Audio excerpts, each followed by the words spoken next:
Fancy saris, కంచిపట్టు సారీస్ కి ప్రత్యేకంగా పెట్టింది పేరు మన పూర్ణిమ ప్రింట్స్, కేపీహెచ్పి అండ్ మాదాపూర్. నమస్కారం. కార్తీక పురాణం 30 రోజు పారాయణలోకి వచ్చాం. ఈ రోజున కార్తీక బహుళ అమావాస్య. రేపు ఉదయం నుంచి మనకి మార్గశిర మాసం మొదలవుతుంది. మార్గశిర మాసపు తొలి రోజుని మనం పోలిపాడ్యమిగా జరుపుకుంటాం.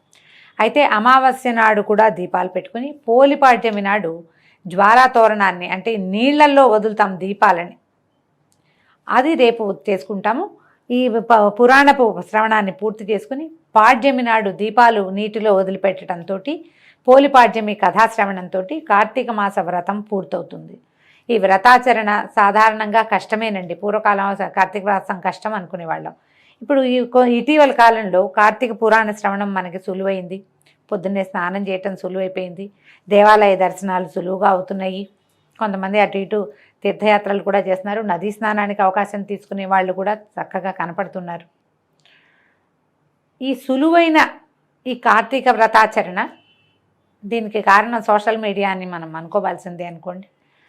ఏటా చేయటం, మన తర్వాత తరాల వాళ్ళకి కూడా దీన్ని ఎంతో కొంత అలవాటు చేయటం చాలా అవసరం అండి. కార్తీక వ్రతాల వల్ల లభించబోయే పుణ్యాలు, లభించబోయేటువంటి విష్ణు వైకుంఠవాసము, స్వర్గవాసము, కైలాసవాసము కంటే కూడా ఆరోగ్యం ఎక్కువ సిద్ధిస్తుందండి.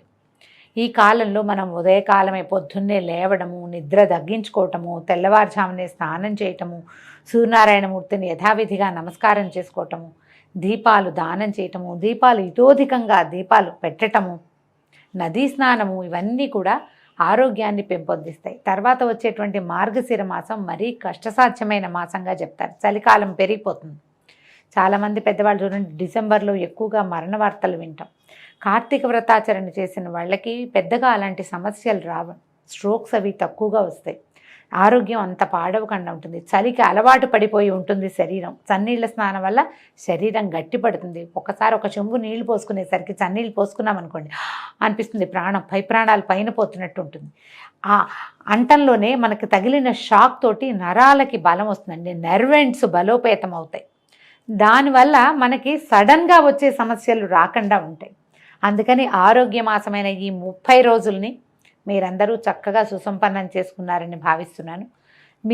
మీరు అందరూ ఈ వ్రతాన్ని సుసంపన్నం చేసుకోవటానికి భాగస్వాములైనటువంటి సుమన్ టీవీ వారు, నేను కూడా చరితార్థులమైనట్టే. ఎవరెవరు కార్తీక పురాణం విన్నారో వాళ్ళందరికీ శుభాభినందనలండి. మీరు ఖచ్చితంగా ఈ కార్తీక మాస వ్రతాన్ని ఆచరించినట్టే భావించాలి. అయితే మనం పురాణంలోకి వద్దాము. సూతప్రోక్తమైన విషయాలన్నీ విన్నటువంటి ఋషులు, ఓ మునిరాజా, రావి చెట్టు ఎందువల్ల అంటరానిదయింది, అయినప్పటికీ శనివారం నాడు మాత్రమే ఎందుకు పూజనీయతని పొందింది అని ప్రశ్నించగా సూత మహాముని వాళ్ళని ఇట్లా సమాధానపరిచాడు. ఏమని చెప్పాడట? పూర్వము క్షీరసాగర మథనంలో లభించిన అనేకానేక వస్తువులలో లక్ష్మిని, కౌస్తుభాన్ని శ్రీహరికి సమర్పించి తక్కిన సంపదనంతా దేవతలు తీసుకున్నారు. అయితే శ్రీహరి శ్రీదేవిని వివాహం చేసుకోదలిచాడు. కానీ శ్రీదేవి, ఓ నారాయణ, నాకంటే ముందు జన్మించింది మా అక్కయ్య ఉన్నది. ఆ జ్యేష్ఠకు పెళ్లి కాకుండా కనిష్టనైన నేను కళ్యాణమాడ్డం పాడిగాదు గనక ముందు ఆమెకు మనువుకై సంకల్పించమని కోరింది. ధర్మబద్ధమైన రమాదేవి మాటల్ని అంగీకరించిన విష్ణువు ఉద్దాలకుడనే మునికి జ్యేష్ఠాదేవిని సమర్పించాడు. స్థూలవదన, అశుభ్ర రదన, అరుణ నేత్రి, కఠినగాత్రి, బిరుసు శిరోజాలు కలిగినటువంటి జ్యేష్ఠాదేవిని ఉద్దాలకుడు తన ఆశ్రమానికి తెచ్చుకున్నాడు. ఈమెకి ఇష్టమైనది ఏంటంటే నిరంతరము హోమధూమ సుగంధాలతోనూ వేదనాదాలతోనూ నిండిన ఈ ఆశ్రమాన్ని చూస్తూ జ్యేష్ఠాదేవి దుఃఖించి, ఓ ఉద్దాలక, నాకు ఈ చోటు సరిపడదు. వేదాలు ధ్వనించేది, అతిథి పూజా సత్కారాలు జరిగేవి, యజ్ఞయాగాదులు నిర్వహించబడేవి అయిన స్థలాల్లో నేను నివసించలేను. అన్యోన్యానురాగం కలిగిన భార్యాభర్తలు ఉన్న చోట కానీ, పితృదేవతలు పితరులు పూజింపబడే చోట కానీ, ఉద్యోగస్తుడు, నీతివేత్త, ధర్మిష్ఠుడు, ప్రేమగా మాట్లాడేవాడు, ఉద్యోగస్తుడు అంటే జాబ్ హోల్డర్ అని కాదండి, పని చేసుకునేవాడు, తన పని చక్కగా సానుకూలంగా, రైతు అయితే రైతు పని, నేతకాడైతే నేతకాడి పని, అట్లా తమ వృత్తిని చక్కగా సాంగోపాంగంగా చేసుకునే వాళ్ళ దగ్గర జ్యేష్ఠాదేవి ఉండదు. ఉద్యోగస్తుడు, నీతివేత్త, ధర్మిష్ఠుడు, ప్రేమగా మాట్లాడేవాడు, గురు పూజా దురంధరుడు ఉండే స్థలాల్లో కూడా నేను ఉండలేను. ఏ ఇంట్లో అయితే రాత్రింబవళ్ళు ఆలుమగలు దెబ్బలాడుకుంటూ ఉంటారో, ఏ ఇంట్లో అతిథులు నిరాశతో ఉసూరుమంటారో, ఎక్కడైతే వృద్ధులకు మిత్రులకు సజ్జనులకు అవమానాలు జరుగుతూ ఉంటాయో, ఎక్కడైతే దురాచారాలు పరద్రవ్య పరభార్యాపహరణశీలుడైన వాళ్ళు ఉంటారో అలాంటి చోట్లోనే నేను ఉంటాను. కళ్ళు తాగేవాళ్ళు, గోహత్యలు చేసేవాళ్ళు, బ్రహ్మహత్యాది పాతక పురుషులు ఎక్కడుంటారో నేను అక్కడ ఉండటానికే ఇష్టపడతాను అంది. అంటే తాగుబోతు వాళ్ళు ఉన్న చోట జ్యేష్ఠ అదే ఉంటుందండి. మన కర్మవశాత్తు కలియుగారంభంలో ఎటా ఉన్నారో కానీ మానవులు ఇప్పుడు తాగని వాడు లేడు.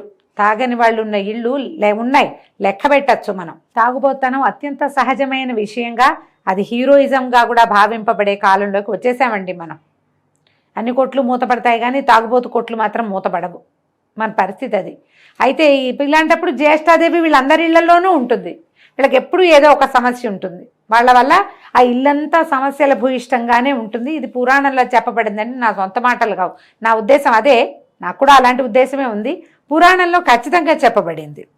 రావి మొదట్లో జ్యేష్ఠావాసం ఎలా కుదిరింది, అప్పుడు ఈయన ఏం చేశాడు, ఈ ఉద్దాలకుడు ఏమిటి ఇవిడి ఇట్లా బాధపడుతోంది, భార్య కదా ఆమెను బాధ పెట్టకూడదు, ఆమెకి నచ్చిన పని చేద్దాం అని ఆలోచించి ఈయన ఏం చేశాడు, వేదవిధుడైన ఉద్దాలకుడు కించిత్తు నొచ్చుకున్నవాడై, ఓ జ్యేష్ఠ, నీవు కోరినట్టుగానే నీకు తగిన నివాస స్థానాన్ని అన్వేషించి వస్తాను, అంతవరకు నువ్వు ఈ రావి చెట్లు మొదట్లోనే కదలకుండా కూర్చోమని చెప్పి ఆవిడని ఒక రావి చెట్టు మొదట్లో కూర్చోబెట్టాడు.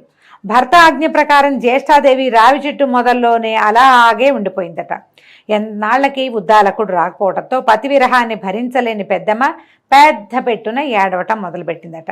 ఆమె ఏడుపు వైకుంఠంలో ఉన్న లక్ష్మీనారాయణుల చెవులలో పడ్డాయి. వెంటనే లక్ష్మీదేవి, మా అక్కయ్యను ఊరడించవయ్యా అని బతిమలాడింది భర్తను. మా అక్కకి ఏదో కష్టంగా ఉంది, ఇది ఇప్పుడు కూడా చేస్తాం మనం. అక్క చెల్లెలకి ఏదైనా ప్రాబ్లం వస్తే భర్తను అడుగుతాం, వాళ్ళ ప్రాబ్లంలో ఉన్నారు సాయం చేయమని అడగము. సాక్షాత్తు శ్రీమన్నారాయణుడు ఆయన చేయకేం చేస్తాడు. ఈ భార్య మాటలు విని ఆయన ఏం చేశాడు, ఈవిని కూడా తీసుకుపోయి కమలా సమేతుడై జ్యేష్ఠాదేవి ఎదురుగుండా ప్రత్యక్షమయ్యి ఆమెను ఊరడించి, ఓ జ్యేష్ఠాదేవి, ఈ రావి చెట్టు నా అంశతో కూడి ఉంటుంది కనుక నువ్వు దీని మూలంలోనే స్థిర నివాసం ఏర్పరచుకుని ఉండిపో.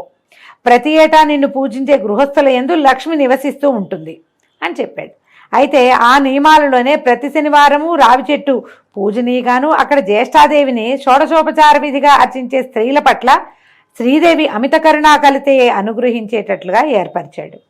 ఈ విధంగా శనివారం నాడు రావి చెట్టుకి ప్రదక్షిణాలు చేయొచ్చు. శనివారం నాడు ముట్టుకోవచ్చండి, మిగిలిన ఏ రోజుల్లోనూ ముట్టుకోకూడదు. ఇది లెక్క. పురాణంలో ఇట్లా చెప్పారు. ఓ ఋషులారా, సత్యభామకు శ్రీకృష్ణుడు చెప్పినట్లుగాను నారదుని చేత పృథు చక్రవర్తికి చెప్పబడిన విధానంగాను నేను మీకు ఈ పద్మపురాణాంతర్గత కార్తీక పురాణాన్ని వినిపించాను. ఎవరైతే ఈ కార్తీక మహాత్మ్యాన్ని చదువుతున్నారో, వింటున్నారో, వినిపిస్తున్నారో వారు సమస్త పాపాల నుండి విడిబడి విష్ణు సాయుధ్యాన్ని పొందుతున్నారు అని సూతుడు చెప్పగా విని సంతసించిన ఋషులు అక్కడి నుంచి బదరీవన దర్శనాకాంక్షులై పయనమయ్యారు. అంటే కార్తీక మాసం అయిపోయాక మార్గశిర మాసంలో ఋషులందరూ నైమిషారణ్యం నుంచి బదరికాశ్రమానికి, అంటే మనం తెలుసుకున్నదే బదరీనారాయణుని సేవించడం కోసం బద్రీనాథ్ అని చెప్పుకుంటాం కదా, అక్కడికి ప్రయాణమయ్యారటండి. దీంతో మన 30 రోజుల కార్తీక పురాణ శ్రవణము పూర్తయిందండి. వచ్చే సంవత్సరం మళ్ళీ ఇలాగే కార్తీక పురాణాన్ని వినిపించే ప్రయత్నం చేస్తాం. సావధానంగా విని మీ కార్తీక వ్రతాన్ని సుసంపన్నం చేసుకోండి. నమస్కారం.